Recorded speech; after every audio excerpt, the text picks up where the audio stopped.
देसी दारू के दुकान पूरी हो गे रे सनान। देसी दारू के दुकान भारी भीड़ लगे है रे गौ की माँ कसम ईमान।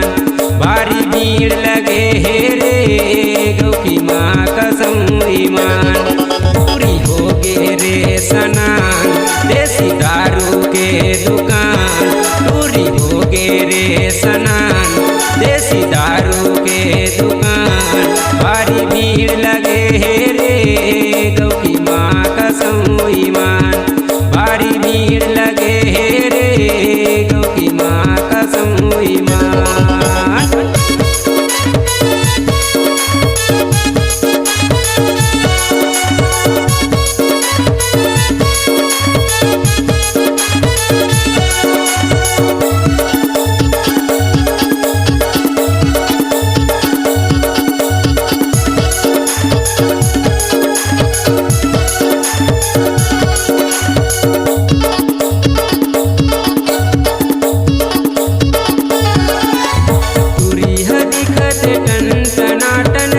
कलिंदर जानी एकर जवानी ला देख के आते डोकर के मुँहमा पानी।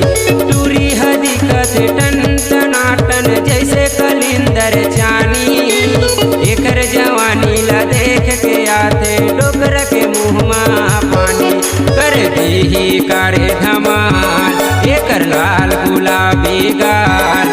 कर दी कारे धमाल एकर लाल गुलाबी गाल। भारी भीड़ लगे है रे गौ की माँ कसम ईमान। भारी भीड़ लगे है रे गौ की माँ कसम ईमान।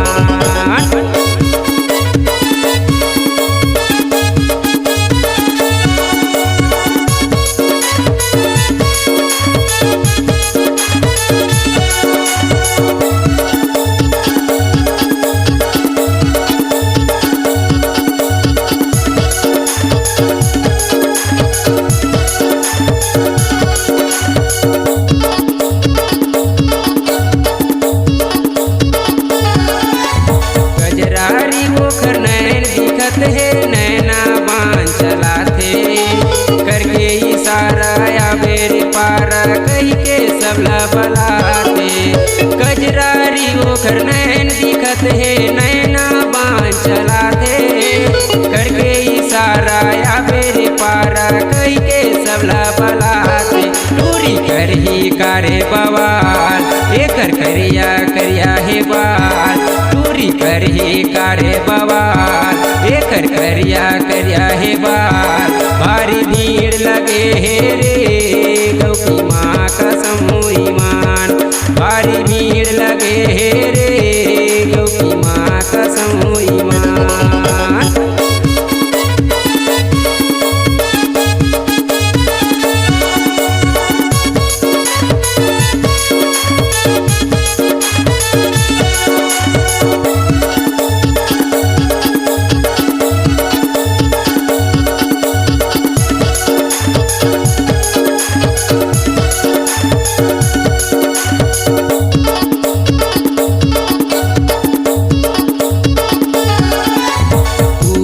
हो गए ओकर जवानी हो गए 18 साल के।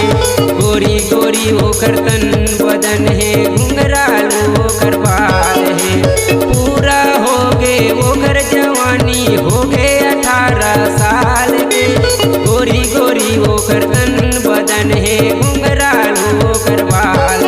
पूरी फेंकते माया के जाल पूरा फंस गए हिंदुस्तान। पूरी फेंकते माया के जाल पूरा फंस गए हिंदुस्तान। भारी भीड़ लगे है रे गौ की माँ कसम लगे हे रे गौ की माँ कसम ईमान टूरी हो गे रे सनान देसी दारू के दुकान टूरी हो गे रे सनान देसी दारू के दुकान भारी भीड़ लगे हे रे गौ की माँ कसम ईमान भारी भीड़ लगे हे रे गौ की माँ कसम ईमान गौ की माँ कसम ईमान।